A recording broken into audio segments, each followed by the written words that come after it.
Oui, mais pour ou contre? Pour. Merci donc de cette unanimité.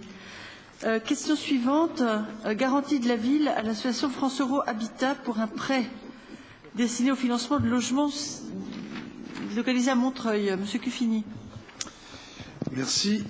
Cette association bien connue de Montreuil et des Montreuillois intervient pour mettre en place du logement très social et accompagner la remise en logement de familles en situation de grande fragilité. Nous sommes là dans une démarche classique d'intervention pour pouvoir, par notre garantie d'emprunt auprès pour un emprunt qui concerne la Caisse des dépôts et consignations, et en accordant notre garantie d'emprunt pour 100%, nous permettons de déclencher l'ensemble du mécanisme. Il s'agit là d'une dizaine d'opérations, 10 programmes de logement ici à Montreuil, et le montant global de l'emprunt, vous voyez, est très faible puisqu'il est de 15 000 €, et on garantit donc 15 000 €, mais c'est parce que c'est un élément déclencheur pour l'ensemble des autres partenaires. Je vous remercie. Merci. Y a-t-il des interventions?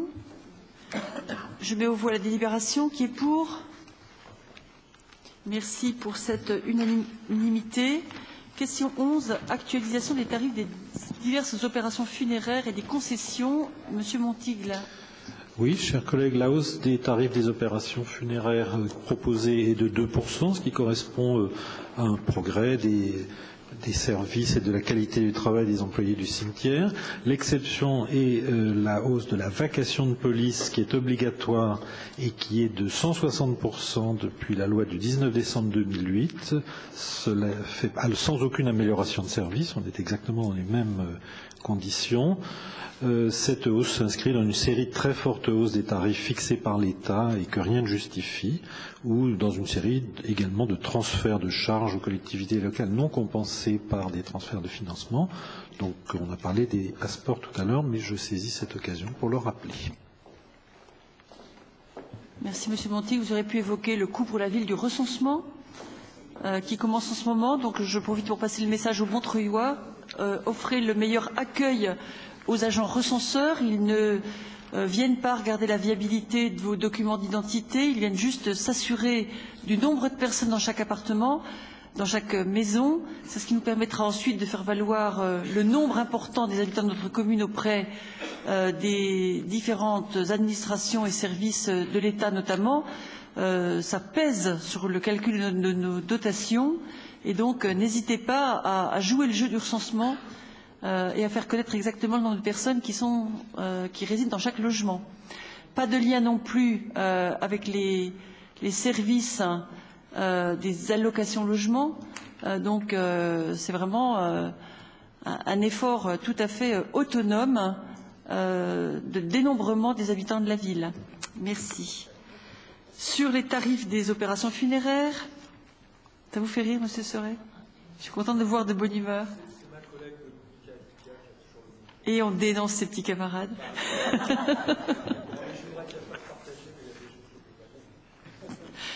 Merci. Je mets aux voix donc cette délibération qui est pour unanimité. Je vous remercie. Question 12. Précision sur l'emploi de directeur des publications, Monsieur Saunier.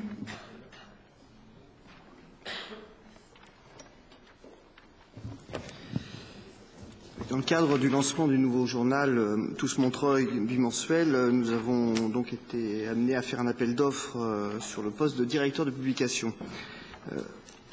Au regard des missions spécifiques de ce poste, nous avons souhaité une expérience significative dans la production d'un journal. Les candidatures reçues ne permettent pas de s'inscrire dans le cadre statutaire. La délibération que je vous propose d'adopter permet donc, dans le respect des textes, de pourvoir ce poste par un agent titulaire de la fonction publique territoriale ou non titulaire, par voie de contrat à durée déterminée de 3 ans. Et la rémunération sera fixée en référence au cadre d'emploi des attachés territoriaux.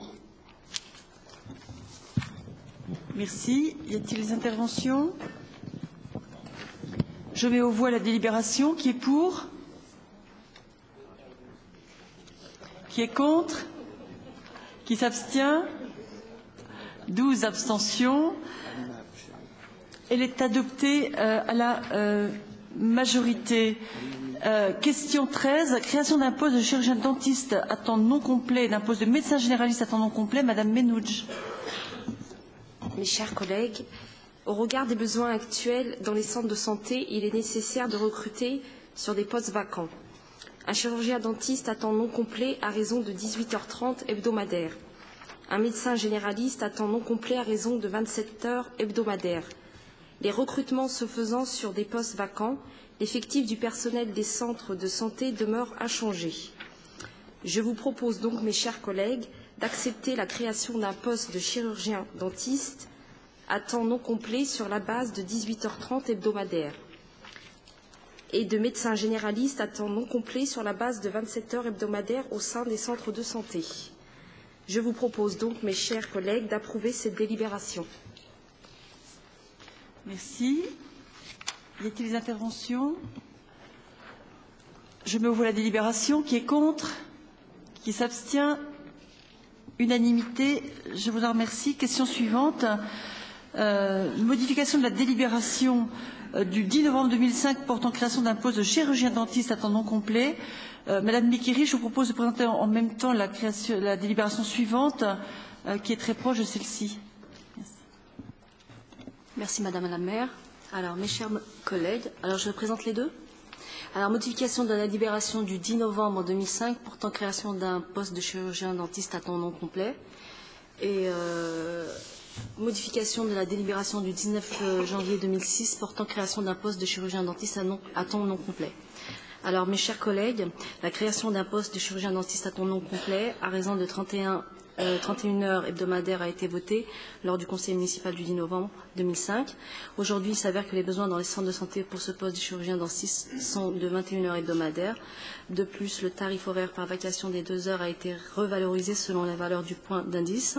En conséquence, je vous demande, mes chers collègues, que le conseil municipal adopte la délibération fixant le temps hebdomadaire de travail à 21h30 pour ce poste, au taux horaire de 64,38 € brut par vacation de 2 heures.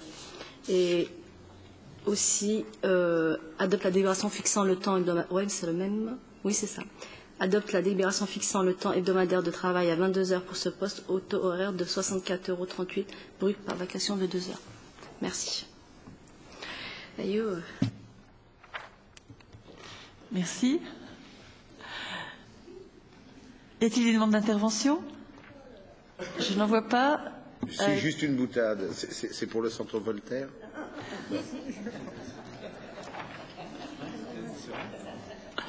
Vous nous la refaites, Monsieur Boulassi? Oui, Voltaire et Bobby. Non. Ah, excusez-moi.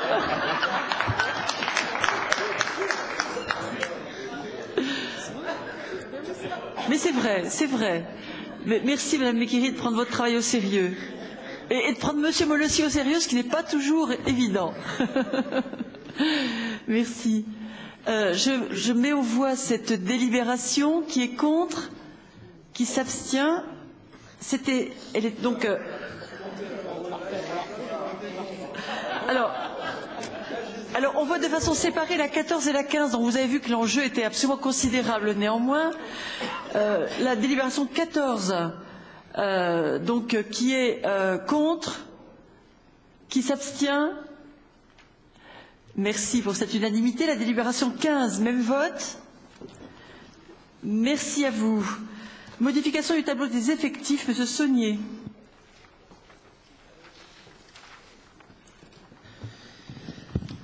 Donc il s'agit de faire correspondre les postes créés au budget par les postes occupés par les agents. Donc cette délibération vous propose de supprimer au total 18 postes répartis entre les 3 filières administratives, techniques et médico-sociales et de créer 18 postes dans les mêmes filières mais dans des proportions donc différentes.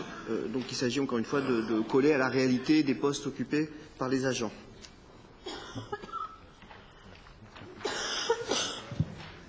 Donc en fait, vous avez annoncé qu'on procéderait régulièrement à cet exercice pour que le tableau des effectifs soit le plus proche possible de la réalité de la communauté de travail de Montreuil. Pas de demande d'intervention. Qui est contre cette délibération? Qui est pour? Piège.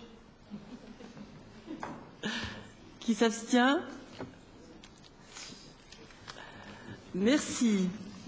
Donc il y a 12 abstentions. Création d'emplois saisonniers dans les centres de vacances et à Alvar pour les séjours d'hiver. Madame Menouch. Merci. Pour accueillir les séjours de centres de vacances pendant les vacances scolaires d'hiver et de printemps 2009, nous vous proposons de créer les emplois saisonniers nécessaires. Cela concerne le centre de vacances d'Alvar ainsi que celui de Saint-Brie-le-Vineux, mais seulement pour la période de printemps pour ce dernier. Le centre d'Alvar accueille également des groupes extérieurs pendant la saison hivernale en complément des séjours organisés par la ville. Donc, je vous propose donc, mes chers collègues, d'approuver cette délibération créant les emplois saisonniers nécessaires. Merci. Merci. Y a-t-il des interventions? Je n'en vois pas. Qui est contre cette délibération? Qui s'abstient?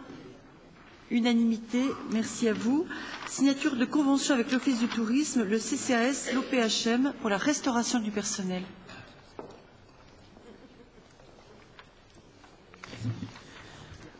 Il s'agit donc de permettre aux agents du CCAS, de l'OPHM et de l'Office de tourisme qui ont de petits effectifs de pouvoir bénéficier de la restauration collective qui est proposée à l'ensemble des agents de la ville. Ces faibles effectifs ne leur permettent pas de négocier de manière convenable avec un prestataire. Il y a donc un accord qui est passé qui permet ensuite un remboursement des sommes par ces trois organismes auprès de la ville qui engagent donc les dépenses et les remboursements directement auprès du prestataire. Y a-t-il des demandes d'intervention? De questions? Je n'en vois pas. Pour des raisons de forme, nous devrons procéder à 3 votes successifs et certains des membres de notre Assemblée ne peuvent pas participer au vote. Donc pour la convention à passer entre la ville et le Centre communal d'action sociale pour la restauration du personnel du Centre communal d'action sociale, ne peuvent participer au vote Muriel Casalas-Pro, Hélène Zeidenberg, Christine Pasquale, et donc la personne qui dispose de son pouvoir de vote, Denise Nzakou, Alain Calès, Alima Menouch, Stéphane Beltran et Bruno Rebel. Qui vote contre cette délibération? Personne. Qui s'abstient? Unanimité. Donc des personnes autorisées à voter. Pour le vote concernant l'Office public de l'habitat, outre moi-même, Daniel Maussement, Alexandre Tuaillon, Noira Mekiri, Dominique Attia, Genève de Kérotem ne participant pas au vote, peut-on considérer que votre vote est le même et est acquis? Merci. Pour l'Office du tourisme, Nabil Rabi, Gilles Robel, Sophie Guazzelli, Alain Calès et Jean-Pierre Brard ne participant pas au vote. Votre unanimité est-elle néanmoins acquise? Merci à vous. Convention de mise à disposition de personnel auprès d'associations. Monsieur Saunier. Certaines associations de la ville bénéficient de mise à disposition de moyens matériels et humains. Ainsi, 15 agents sont actuellement mis à disposition de 6 associations par voie de convention. Je rappelle que depuis le 1er janvier 2008, l'ensemble des mises à disposition est payante, les associations remboursant les salaires et les charges à la ville. Je vous propose donc de reconduire les modalités de ces mises à disposition pour ces 3 nouvelles années, pour ces associations et ces personnels. Donc il s'agit du comité des œuvres sociales de la ville, du musée de l'histoire vivante, de l'office du tourisme et des congrès de Montreuil et de l'Est parisien, de l'association des femmes maliennes, du café La Pêche et de la maison populaire. Merci. Monsieur Saunier, y a-t-il des demandes d'intervention sur ces mises à disposition? Je n'en vois pas. Nous sommes amenés à participer, comme pour la question précédente, à des votes séparés pour des raisons de rigueur. Je crois que ce n'est pas polémique, rappeler donc quelles sont les personnes qui ne feraient pas part au vote. Pour le COS, M. Saunier lui-même. Pour le musée de l'histoire vivante, tout le monde vote. Pour l'office de tourisme, M. Rabi, M. Robel, Mme Guazzelli, M. Calès, M. Brard. Pour l'association des femmes maliennes, je suis en train de rappeler, je vous ai vu, M. Seret. Tout le monde peut voter. Pour le café La Pêche, M. Bendada, M. Toyon, Mme Eugaz, M. Chaise, Mme Prados ne peuvent pas voter. Et pour la maison populaire, Mme Saoum, Mme Rekers, M. Aziza et M. Lechecker. M. Seret, je vous ai vu. Allez-y.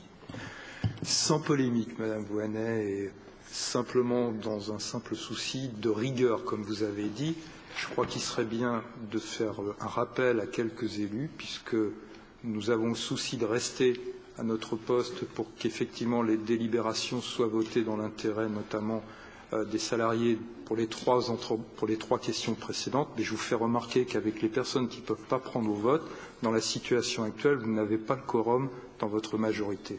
Voilà, c'est tout. Donc c'est simplement un rappel pour que les fumeurs soient quand même présents. Hein?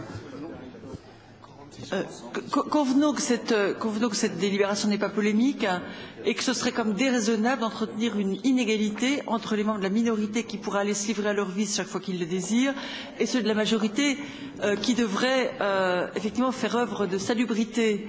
Donc, est-ce que vous suggérez, Monsieur Seret, une suspension de séance le temps de... Les gens votent pour. Madame Voynet, il y a un quorum dans l'Assemblée. C'est une question d'équité. Je me rappelle lorsque j'avais présidé à une séance d'un conseil municipal, j'ai été livré à un certain chantage et à quelques difficultés, je me rappelle très bien. Donc je voudrais quand même qu'on fasse un rappel à un certain nombre de personnes. Non, alors, c'est tout.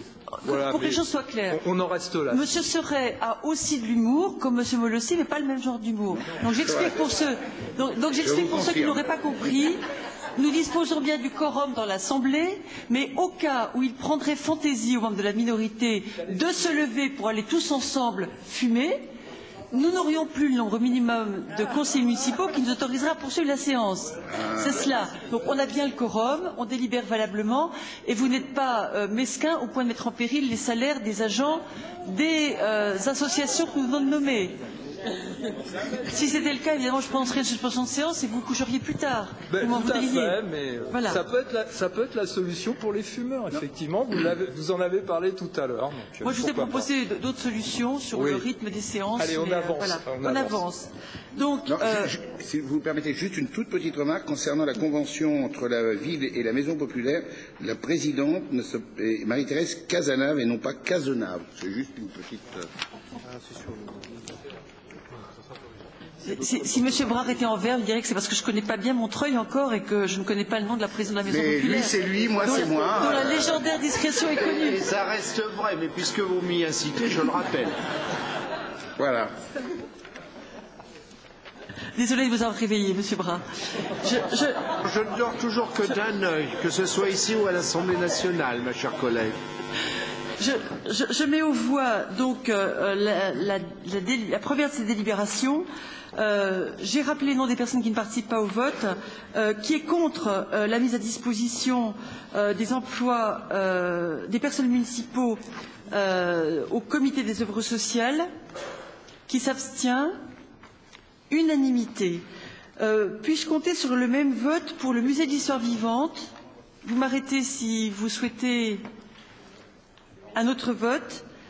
À l'Office de tourisme et des congrès de Montreuil, à l'Association des femmes maliennes, au Café La Pêche, à la Maison populaire. Merci pour cette unanimité et pour cette diligence et pour cette souplesse d'esprit, Monsieur Seret, qui nous a permis de voter dans de bonnes conditions. Dossier suivant. Acceptation du dossier de consultation des entreprises pour les travaux de mise en sécurité incendie dans l'établissement comprenant l'ex-collège Paul-Éluard et l'école élémentaire Voltaire. Monsieur Montigle. Oui, Madame la maire, il s'agit d'unifier en termes de sécurité incendie les locaux de l'ancien collège Paul-Éluard et de l'élémentaire Voltaire, qui font partie d'un groupe scolaire des années 1950 où s'installeront plusieurs associations, le CIO, outre bien sûr l'école élémentaire qui s'y maintient. Il est nécessaire d'arriver à ce qu'il y ait un responsable unique de la sécurité incendie dans l'établissement et un système centralisé pour cette sécurité. À cet effet, des travaux d'un montant de 301 392 € sont prévus. Je vous propose d'autoriser Madame la maire à signer les marchés publics correspondants. Merci. Y a-t-il des questions, des interventions? Je n'en vois pas. Je mets aux voix l'autorisation. Non. L'acceptation du dossier de consultation des entreprises et l'autorisation donnée à la maire de signer les marchés. Qui est pour? Qui est contre? Qui s'abstient? Unanimité. Autorisation de signer les avenants pour les travaux de restructuration de la crèche Émile Picler. En fait, je crois que c'est de Myriam l'humour, Makeba. puisque nous devons dire Églantine, puisque les marchés ont été rédigés avec cette règle, avec ce nom. Voilà. C'est Églantine. Monsieur Montigle. Oui, donc la crèche encore appelée Églantine a connu une restructuration. Ah, et puis en plus c'était Myriam Makeba. Oui, c'était Myriam. Une restructuration en profondeur qui lui a permis de reprendre des activités comme un établissement véritablement neuf. Les travaux supplémentaires nécessaires dans le contexte du départ d'une des entreprises qui a sérieusement retardé la fin des dits travaux. Ces travaux se montent à 121 135,80 € TTC. Je vous propose d'autoriser Madame la maire à signer les avenants au marché qui ont été rendus nécessaires. Merci, monsieur. Y a-t-il des interventions? Je mets aux voix la délibération qui est pour l'autorisation de signer les avenants pour la restructuration de la crèche Églantine. Unanimité. Merci à vous. Autre dossier, monsieur Monti, concernant la restructuration du groupe scolaire et du centre de loisirs Nanteuil. Donc il y a 2 délibérations concernant le groupe scolaire Nanteuil. Je rappelle que le chantier de l'école Nanteuil représente à ce jour 6 983 441,12 € TTC, soit de très loin le premier investissement scolaire pour la ville en ce moment. Les présents avenants entraînent une dépense de 112 593,22 €. Il s'agit de dépenses qui font partie de la deuxième phase, la réfection des cours, la création du restaurant scolaire, d'une salle polyvalente et d'ateliers à l'étage, l'adaptation de préfabriqués pendant cette phase. Je vous propose d'autoriser Madame la maire à signer ces avenants. Vous nous présentez le dossier suivant, monsieur? Oui, bien sûr. Oui.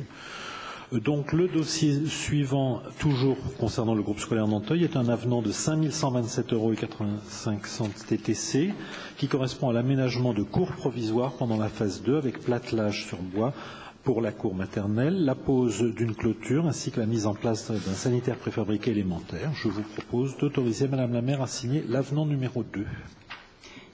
Merci. Y a-t-il des demandes d'intervention, des questions? Je n'en vois pas. Je me vois la première de ces délibérations qui est pour. Unanimité, merci. La seconde, même vote. Merci à vous. Question 24, permis de construire pour la création de vestiaires des agents de la voirie au 18 rue Paul Doumer. Monsieur Montigle, toujours. Il faut transférer les vestiaires des agents logés actuellement dans le local Barbus dans un nouveau local 18 Paul Doumer. Nous souhaitons améliorer à cette occasion les conditions de travail de ces agents, comme dans d'autres vestiaires qui exigent des travaux plus importants comme ceux des grands pêchers qui vont avancer rapidement. Je vous demande dans ce but d'accepter le permis de construire pour ces travaux de vestiaire et d'autoriser Madame la maire ou son représentant délégué à le signer. Merci. Des interventions? Je n'en vois pas. Qui est pour ce permis de construire? Merci. Qui est contre? Qui s'abstient?